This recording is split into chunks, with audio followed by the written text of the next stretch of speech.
하나님께 집중하는 시간, 하루의 시작을 하나님과 함께 5월 21일 화요일 물결 어웨이크닝 말씀입니다. 시편 19편 7절에서 10절입니다. 주님의 교훈은 완전하여서 사람에게 생기를 복돋아주고 주님의 증거는 참되어서 어리석은 자를 깨우쳐준다. 주님의 교훈은 정직하여서 마음에 기쁨을 안겨주고 주님의 계명은 순수하여서 사람의 눈을 밝혀준다. 주님의 말씀은 티 없이 맑아서 영원토록 견고히 서 있으며 주님의 법규는 참되어서 한결같이 바르다. 주님의 교훈은 금보다 순금보다 더 탐스럽고 꿀보다 송이꿀보다 더 달콤하다. 지난 주일에 사도행전 11장의 말씀을 가지고 설교하면서 이야기했습니다. 어떻게 안디옥 교회 성도들이 처음으로 그리스도인이라고 불리게 되었을까? 그 이유가 무엇이었습니까?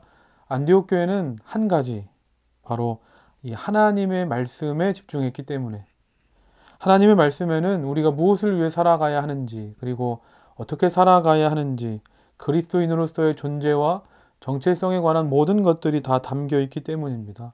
오늘 다윗도 고백합니다. 7절입니다. 주님의 교훈은 완전하여서 사람에게 생기를 복돋아주고 주님의 증거는 참되어서 어리석은 자를 깨우쳐준다.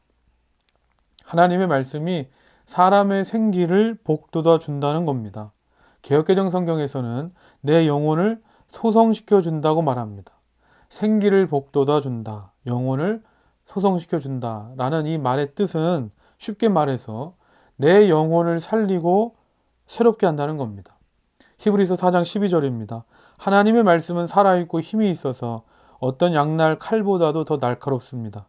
그래서 사람 속을 꿰뚫어 혼과 영을 갈라내고 관절과 골수를 갈라놓기까지 하며 마음에 품은 생각과 의도를 밝혀냅니다. 하나님의 말씀은 살아있기 때문에, 우리를 꿰뚫는 능력이 있기 때문에 그 말씀을 읽고 들으면 거기서 그치는 것이 아니라 살아있고 힘이 있는 그 말씀이 내 안에서 역사하는 겁니다. 그리고 그 말씀이 나를 변화시키는 겁니다. 8절입니다. 주님의 교훈은 정직하여서 마음에 기쁨을 안겨주고 주님의 계명은 순수하여서 사람의 눈을 밝혀준다.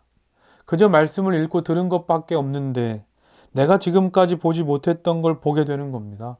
지금까지는 내가 바라는 대로, 내가 계획한 대로 가는 것이 좋은 길이고 성공하는 길인 줄 알았는데 하나님의 말씀을 통해서 변화되어 내 눈이 열리고 나니까 내가 원하는 길이 아니라 하나님이 이끄시는 길이 가장 좋은 길로 보여지는 겁니다. 그러기에 다윗은 고백합니다. 10절입니다. 주님의 교훈은 금보다 순금보다 더 탐스럽고 꿀보다 송이꿀보다 더 달콤하다. 다윗 시대에 가장 귀한 것은 순금이었습니다. 그리고 가장 달고 맛있는 것은 송이꿀이었습니다. 이것을 한번 가지고 맛본 사람은 그 다음부터는 다른 게 눈에 들어오지 않는 겁니다. 그런데 다윗은 고백합니다. 하나님의 말씀이 그 순금보다 더 귀하고 송이꿀보다 더 달콤합니다. 그렇다면 오늘 나에게 하나님의 말씀은 어떻습니까? 순금보다, 송이꿀보다 더 하나님의 말씀입니까?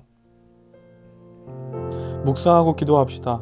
나에게 가장 귀한 것은 하나님의 말씀입니다. 하나님의 말씀을 통해서 내 영혼이 살아나고 내 삶을 변화시켜 주옵소서. 순금보다 꿀송이보다 더 귀한 하나님의 말씀을 시간을 내어 읽고 듣는 오늘 하루가 되게 하옵소서.